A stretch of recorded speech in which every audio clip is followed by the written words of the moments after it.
Hello guys, എല്ലാവർക്കും എൻ്റെ YouTube ചാനലിലേക്ക് സ്വാഗതം.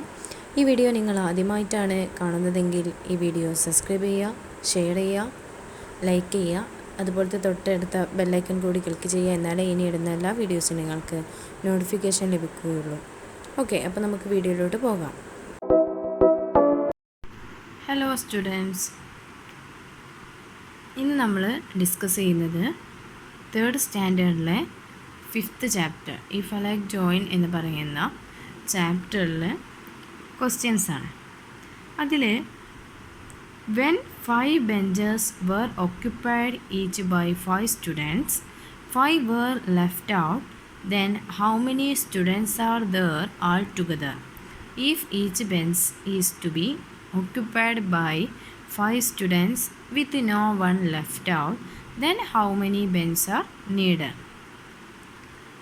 ഇവിടെ ശ്രദ്ധിക്കുക, ഈ ഒരു ക്വസ്റ്റ്യൻ നമുക്ക് ചെയ്ത് നോക്കാം. വെൻ 5 benches ആർ ഓക്യുപ്പൈഡ്, ഒരു ക്ലാസ്സിൽ 5 ബെഞ്ചുകളാണ് ഉള്ളത്. 5 ബെഞ്ചുകൾ. Each by 5 students, each by 5 students എന്താണ്? ഓരോ ബെഞ്ചിലും 5 ബെഞ്ചുണ്ട്. അതിൽ ഓരോ ബെഞ്ചിലും 5 കുട്ടികൾ വീതമാണ് ഇരിക്കുന്നത്. 5 were left out, അതിലെന്ത് ചെയ്തു? 5 കുട്ടികൾ ലെഫ്റ്റായി, പുറത്തേക്ക് പോയി. Then how many students are there all together? അങ്ങനെയാണെങ്കിൽ അപ്പോൾ ഹൗ മെനി സ്റ്റുഡൻസ്, എത്ര സ്റ്റുഡൻസ് ആണ് ഇപ്പോൾ അവിടെ ഉള്ളത്? If each bench is to be occupied by 5 students with no one left out, എന്താണ്? ആദ്യം നമ്മൾ പറഞ്ഞ പോലെ 5 ബെഞ്ചുകളുണ്ട്. 5 ബെഞ്ചിനും 5, ഒരു ബെഞ്ചിൽ 5 കുട്ടികൾ എന്ന വീതം 5 ബെഞ്ചിലും ഇരിക്കുന്നുണ്ട്. അങ്ങനെയാണെങ്കിൽ ഒരു കുട്ടികൾ പോലും ലെഫ്റ്റ് ആയിട്ടില്ല എങ്കിൽ then how many bench are needed? ഒരു കുട്ടി പോലും ലെഫ്റ്റ് ആയിട്ടില്ല എന്നെങ്കിൽ അവിടെ എത്ര കുട്ടികളുണ്ടാവും?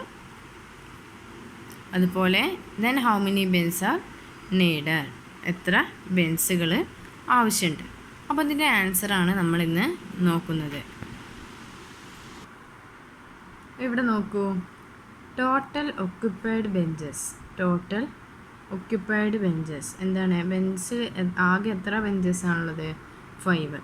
സ്റ്റുഡൻറ്റ് ഇൻ 1 bench, ഒരു ബെഞ്ചിൽ എത്ര പേരാണുള്ളത്? 5 എണ്ണം. അതുപോലത്തെ total 5 bench. Each by 5 students എന്താണ്? ഓരോന്നിനും 5 സ്റ്റുഡൻസ് വീതമാണെങ്കിൽ 5 ബെഞ്ചിലും എത്ര പേരുണ്ടാവും? 5 × 5 is equal to total students is equal to 5 × 5 is equal to 25. Okay, ഇനി 5 were left out, 5 പേര് ടോട്ടൽ സ്റ്റുഡൻറ്റിൽ നിന്നും 5 പേര് ലെഫ്റ്റായിപ്പോയി. അപ്പോൾ നമ്മളെങ്ങനെ കാണും ബാക്കി എത്രയുണ്ട് എന്നുള്ളതിന്? നമ്മൾ ബാലൻസ് ചെക്ക് ചെയ്യുന്നതിനൊക്കെ എന്താണ് ചെയ്യുന്നത്? മൈനസ് ആണ് ചെയ്യുന്നത്. Total students minus left out students. Okay, അപ്പോൾ നമുക്ക് ടോട്ടൽ സ്റ്റുഡൻസ് എത്രയാണ്? 25 മൈനസ് എത്ര പേരാണ് ലെഫ്റ്റ് ഔട്ട് ചെയ്തത്? 5. അപ്പോൾ total students minus left out student is equal to 5. Okay, അപ്പോൾ 25 5 മൈനസ് ചെയ്താൽ 20. Answer is 20. ഇനി സെക്കൻഡ് ക്വസ്റ്റ്യൻ ഉണ്ട് ഇവിടെ. ഇതാണ്, if each bench is to be occupied by 5 students with no one left out, then how many bench are needed? ഒരാൾ പോലും പുറത്ത് പോയിട്ടില്ല. ഓക്കെ, ഒരാൾ പോലും 5 പേര് ആദ്യം പുറത്ത് പോയി എന്ന് പറഞ്ഞു, അത് നമ്മൾ കണ്ടെത്തി. അപ്പോൾ 20 സ്റ്റുഡൻസ് ആണ് ആകെ ഉള്ളത് അല്ലേ? 20 സ്റ്റുഡൻസ് ആകുമ്പോൾ എത്ര ബെഞ്ചിൻ്റെ ആവശ്യം മതി? അപ്പോൾ 5 ബെഞ്ചിൽ 5 പേര് വീതമാണ് ഇരിക്കുന്നത്. അപ്പോൾ 5 പേരുള്ളത് എത്ര പേര് വേണ്ടി വരും 20 ബെഞ്ചിൽ? അപ്പോൾ 20 students occupied bench is equal to എത്രണ്ണം വേണം? 20 അല്ലേ? അപ്പോൾ 20നെ 5 കൊണ്ട്, ഒരു ബെഞ്ചിൽ 5 പേരല്ലേ, അപ്പോൾ 20ൽ എത്ര 5 ഉണ്ട് എന്നുള്ളത് ഹരിക്കുന്നതിനാണ്, ഡിവിഷനാണ് ഈ ഒരു ചിഹ്നം ഇടുന്നത്. ഓക്കെ, നമുക്കൊന്ന് ഹരിച്ച് നോക്കാം. 20 ഡിവൈഡഡ് 5. 2ൽ 5 ഉണ്ടോ? ഇല്ല. അപ്പോൾ നമ്മൾ എന്ത് ചെയ്യും? അതിൻ്റെ തൊട്ടടുത്ത സംഖ്യയും കൂടി കൂട്ടിയെടുക്കും. ഇനി നോക്കുക, 20ൽ എത്ര 5 ഉണ്ട്? അപ്പോൾ നമ്മൾ എളുപ്പത്തിന് 1 × 5 5, 2 × 5 10, 3 × 5 50, 4 × 5 20, 5 × 5 = 25. ഓക്കെ, അപ്പോൾ ഇവിടെ നോക്കുക എത്രയാണ്? 20നെ 5 ആയിട്ട് ഹരിക്കുമ്പോൾ കറക്റ്റ് 4 ആയി പോകുന്നുണ്ട് അല്ലേ? അപ്പോൾ 4 × 5, 4 ഇവിടെ എഴുതുക, പിന്നെ ഇത് രണ്ടും ഗുണിക്കുക. 4 × 5 = 20. അപ്പോൾ സിസ്റ്റം 0. ഓക്കെ, അപ്പോൾ എത്രയായി? 4. അപ്പോൾ 20 ആണ് സ്റ്റുഡൻസ് എങ്കിൽ 4 ബെഞ്ചസ് മതി. ഓക്കെ, ഇനി ആരും പോയില്ല, നോ വൺ ലെഫ്റ്റ്. അങ്ങനെയാണെങ്കിൽ അപ്പോൾ 25 സ്റ്റുഡൻസ് ഉണ്ട്. 5 പേര് പോയതാണ് നമ്മൾ 20 വെച്ചിട്ട് കണ്ടെത്തിയത്. 5 were left, 20 വെച്ച് കണ്ടെത്തിയത്. ഇനി ആരും പോയിട്ടില്ല, അപ്പോൾ നോ വൺ ലെഫ്റ്റ്, ഒരാൾ പോലും പോയിട്ടില്ല. നോ വൺ ലെഫ്റ്റ്, ഒന്ന് പോലും പുറത്തേക്ക് പോയിട്ടില്ല. അങ്ങനെയാണെങ്കിൽ അപ്പോൾ ടോട്ടൽ എത്ര സ്റ്റുഡൻസ് ഉണ്ട്? 25 സ്റ്റുഡൻസ് ഉണ്ട് അല്ലേ? അപ്പോൾ 25 സ്റ്റുഡൻസ്. ഒരു ബെഞ്ചിൽ എത്ര പേരാണുള്ളത്? 5. അപ്പോൾ 25 സ്റ്റുഡൻസിനെ നമ്മൾ എന്ത് ചെയ്യാണ്? 5 വെച്ചിട്ട് ഹരിച്ച് നോക്കുക. 25 ഹരിക്കണം 5 നോക്കാം. 25നെ 5 കൊണ്ട് ഹരിക്കുമ്പോൾ 2ൽ 5 വരുന്നുണ്ടോ? ഇല്ല.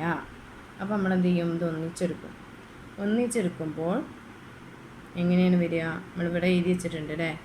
5 × 5 വരുമ്പോൾ 25 വരുന്നുണ്ട് കറക്റ്റ്. അപ്പോൾ നമ്മൾ എന്ത് ചെയ്യും? 5 ഇവിടെ എഴുതി വെക്കും. 5 ഇൻറ്റു ഇത് രണ്ട് ഗുണിക്കുക. 5 × 5 = 25 ഇൻറ്റു 0. അപ്പോൾ സിസ്റ്റം 5 ആയി. അപ്പോൾ ആൻസർ എത്രയായി? 5.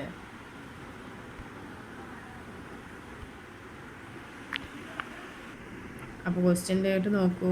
How many Benz R needed? എത്ര ബെൻസ് ആവശ്യമുണ്ട്? 5 ബെൻസ് ആവശ്യമുണ്ട്. ഓക്കെ, ഇനി അടുത്ത ക്വസ്റ്റ്യൻ നോക്കട്ടോ. Raji bought 4 notebooks and 6 pens.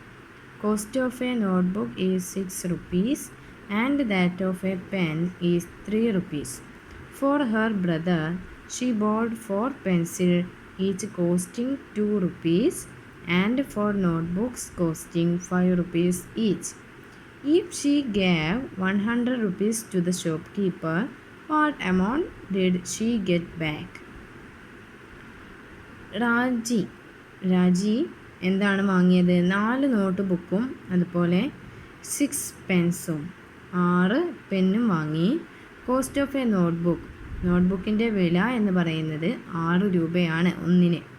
അതുപോലെ ഒരു പെന്നിൻ്റെ വില എന്ന് പറയുന്നത് 3 രൂപയുമാണ്.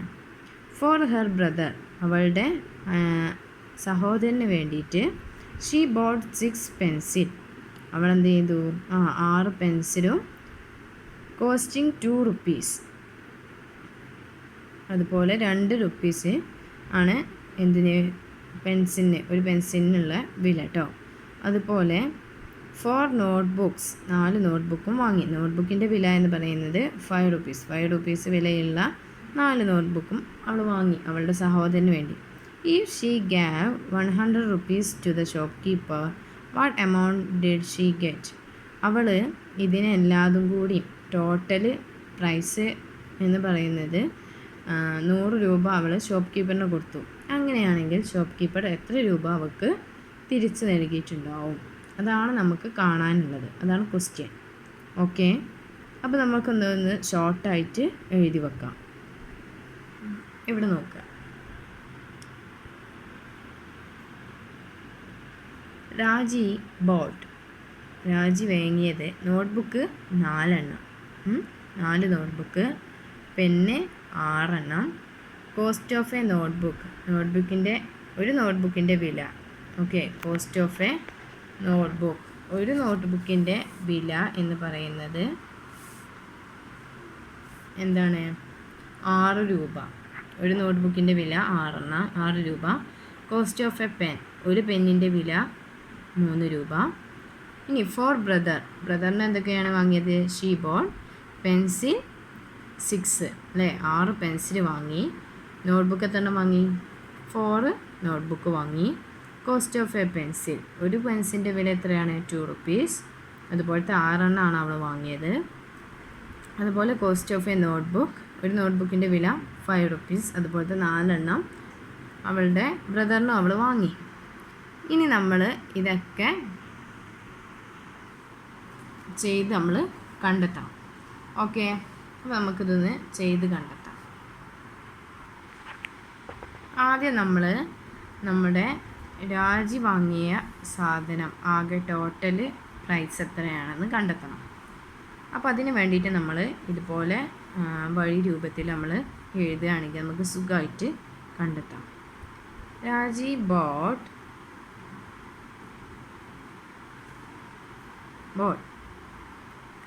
4 നോട്ട്ബുക്ക് അല്ലേ. 4 നോട്ട്ബുക്കിന്, ഒരു നോട്ട്ബുക്കിന് എത്രയാണ്? 6 റുപ്പീസ്. അപ്പോൾ 4 നോട്ട്ബുക്കിൻ്റെ വില. Cost of 4 notebook is equal to, cost of 4 notebook is equal to എത്രയായിട്ടാണ് വരിക? 4 നോട്ട്ബുക്ക്. ഒരു നോട്ട്ബുക്കിൻ്റെ വില എത്രയാണ്? ഒരു നോട്ട്ബുക്കിൻ്റെ വില 6 അല്ലേ. അപ്പോൾ അതുപോലത്തെ 4 എണ്ണം. അപ്പോൾ നമ്മൾ എന്ത് ചെയ്യണം? ഇൻറ്റു ചെയ്യണം. Cost of 4 notebook is equal to 4 into എത്ര രൂപയാണ്? 6 റുപ്പീസ്. 4 ഇൻറ്റു 6. 4 ഇൻറ്റു 6 എത്രയാണ്? മൾട്ടിപ്ലിക്കേഷൻ ഒന്നും കൂടി ഒന്ന് റിവേഴ്സ് ചെയ്ത് നോക്കുക. 4 ഇൻറ്റു 6 എത്രയാണ്? 24. അപ്പോൾ കോസ്റ്റ് ഓഫ് 4 നോട്ട്ബുക്ക്, 4 നോട്ട്ബുക്കിൻ്റെ വില എന്ന് പറയുന്നത് 24 റുപ്പീസാണ്. ഇനി രാജയുടെ തന്നെ പെൻസിൻ്റെ വില കണ്ടെത്തണം. കോസ്റ്റ് ഓഫ് എത്ര പെന്നാണ് ഉള്ളത്? എത്ര പെന്നാണ് അവൾ വാങ്ങിയത്? 6 pen. 6 pens is equal to 6 into എത്ര രൂപയാണ്? 3 റുപ്പീസ്. 3. 6 ഇൻറ്റു 3. 6 ഇൻറ്റു 3 എത്രയാണ്? 6 ഇൻറ്റു 3 മൾട്ടിപ്ലൈ ചെയ്യുമ്പോൾ 80 റുപ്പീസ്. അപ്പോൾ നമ്മൾ രാജിയുടേത് കണ്ടെത്തി. രാജി വാങ്ങിയത് 4 നോട്ട്ബുക്കും 6 പെന്നുമാണ്. അതിൽ 4 നോട്ട്ബുക്കിൻ്റെ ടോട്ടൽ വില എന്ന് പറയുന്നത്, ടോട്ടൽ കോസ്റ്റ് എന്ന് പറയുന്നത് 4 ഇൻറ്റു 6 ആണ്. അപ്പോൾ 4 into 6 24 rupees. Cost of 6 pens ആണെങ്കിൽ ഒരു പെൻസിന് 3 ആണ് റുപ്പീസ്. അപ്പോൾ 6 into 3 is equal to 80 rupees. ഇനി ഫോർ ബ്രദറിന് വാങ്ങിയതാണ് നമ്മൾ നോക്കുന്നത്. For brother. ഓക്കെ, അപ്പോൾ കോസ്റ്റ് ഓഫ് ബ്രദറിന് എത്രയാണ് വാങ്ങിയത്? ഏതൊക്കെയാണ് വാങ്ങിയത്? Pencil 6, notebook 4. അപ്പോൾ കോസ്റ്റ് ഓഫ് പെൻസിൽ, എത്ര പെൻസിലാണ്? 6 pencils is equal to 6 into എത്ര റുപ്പീസാണ്? 2 റുപ്പീസ്. അപ്പോൾ 6 into 2 is equal to 6 into 2 എത്രയാണ്? 12 റുപ്പീസ്. ടോട്ടൽ കോസ്റ്റ് ഓഫ് 6 പെൻസിലിന് എത്രയാണ്? 12 റുപ്പീസ്. ഓക്കെ, ഇനി എന്താണ് വാങ്ങിയത്? Cost of notebook. എത്ര നോട്ട്ബുക്കാണ് വാങ്ങിയത്? 4. Cost of 4 notebooks is equal to 4 into എത്ര രൂപയാണ് ഒരു നോട്ട്ബുക്കിൻ്റെ വില? 5. 4 into 5 is equal to 4 into 5 is equal to 20 rupees. Okay, അപ്പോൾ നമ്മൾ എല്ലാ വസ്തുക്കളുടെയും ഇപ്പോഴുള്ള ഒന്നിൻ്റെയും അതുപോലെ എത്ര എണ്ണമാണ് വാങ്ങിയത് അതിൻ്റെയൊക്കെ വിലകൾ നമ്മൾ കണ്ടെത്തി അല്ലേ. രാജിയുടേത് ഏതാണ്? Cost of 4 notebook is equal to 24 rupees. Cost of 6 pens is equal to 80 rupees. ഇനി ബ്രദറിന് വാങ്ങിയത് cost of 6 pens is equal to 12 rupees. Cost of 4 notebook is equal to 20 rupees. അങ്ങനെ നമ്മൾ എല്ലാത്തിൻ്റെയും പ്രൈസ് റുപ്പീസ് നമ്മൾ കണ്ടെത്തി. ഇനി ഇതൊക്കെ നമുക്കൊന്ന് പ്ലസ് ചെയ്ത് നോക്കണം. ടോട്ടൽ എത്ര റുപ്പീസായി എന്ന് ചെക്ക് ചെയ്യാൻ. അപ്പോൾ നമുക്ക് total price is equal to എത്രയാണ്? ആദ്യം നമുക്ക് രാജിയുടേത് രണ്ടെണ്ണം പ്ലസ് ചെയ്ത് നോക്കാം. 2480. അപ്പോൾ നമ്മൾ 24 പ്ലസ് 80 പ്ലസ് ഇനി ബ്രദറിൻ്റെ 12ഉം 20യും 12 പ്ലസ് 20. ഇനി നമുക്ക് ഇതൊന്ന് പ്ലസ് ചെയ്ത് നോക്കാം. 24 പ്ലസ് 80 പ്ലസ് 12 പ്ലസ് 20 ഇങ്ങനെ പ്ലസ് ചെയ്ത് നോക്കാം. അല്ലെങ്കിൽ രണ്ടെണ്ണമായിട്ടും പ്ലസ് ചെയ്ത് നോക്കിയിട്ട് ലാസ്റ്റ് അതിൻ്റെ ടോട്ടൽ ചെയ്തിട്ട് ചെയ്താലും മതി. 4 പ്ലസ് 8 എത്ര? 9 10 11 12 അല്ലേ? 12. ഈ 12ലേക്ക് 2 ആഡ് ചെയ്താൽ എത്ര കിട്ടും? 40. അപ്പോൾ 4 ഇവിടെ എഴുതുക. 40ൻ്റെ 1 ശിഷ്ട. ഓക്കെ. ഇനി 2 പ്ലസ് 1 3 പ്ലസ് 1 4 പ്ലസ് 2 5 6 1 7 അല്ലേ?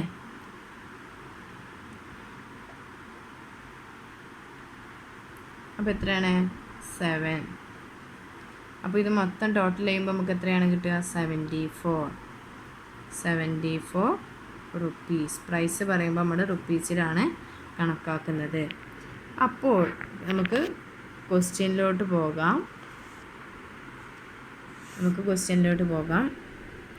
If she gave 100 rupees to the shopkeeper, what amount did she get back? അവൾ എത്ര രൂപയാണ് ഷോപ്പ് കീപ്പറിന് നൽകിയത്?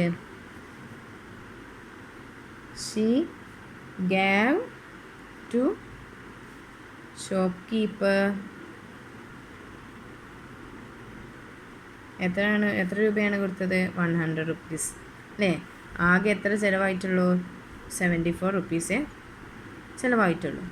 അങ്ങനെയാണെങ്കിൽ അവൾക്ക് amount did she get back is equal to 100 minus എത്ര? 74 എന്ത് ചെയ്യുക? മൈനസ് ചെയ്ത് നോക്കുക. ആകെ ചിലവായത് കൊടുത്ത തുകയിൽ നിന്ന് ആകെ ചിലവായത് മൈനസ് ചെയ്ത് നോക്കുക. അപ്പോൾ അതിൻ്റെ ആൻസർ നോക്കാം. 100 മൈനസ് 74 ഈസ് ഈക്വൽ ടു 74. 100 മൈനസിൽ നിന്ന് 74 മൈനസ് ചെയ്ത് നോക്കാം 100ൽ നിന്ന്. ഓക്കെ. അപ്പോൾ നമുക്ക് മൈനസ് ചെയ്ത് നോക്കാം. ഇവിടെ 10 ആയിട്ട് കണക്കാക്കുക. 10ൽ നിന്ന് 4 മൈനസ് ചെയ്താൽ 6. അപ്പോൾ ഇവിടെ 9 ഉള്ളൂ. ഇവിടുത്തെ 1 നമ്മൾ അങ്ങോട്ട് കൊടുത്തത്. ഓക്കെ. അപ്പോൾ ഇവിടെ 9 ഉള്ളൂ. അപ്പോൾ 9ൽ നിന്ന് 7 മൈനസ് ചെയ്താൽ 2. അപ്പോൾ ആൻസർ ഈസ് 26 റുപ്പീസ്. അപ്പോൾ അവൾക്ക് ഷോപ്പ് കീപ്പർ നൽകിയ ബാക്കി തുക എത്രയാണ്? 26 റുപ്പീസാണ് അവൾക്ക് ഷോപ്പ് കീപ്പർ തിരിച്ചു നൽകിയത്. ഓക്കെ. Thank you.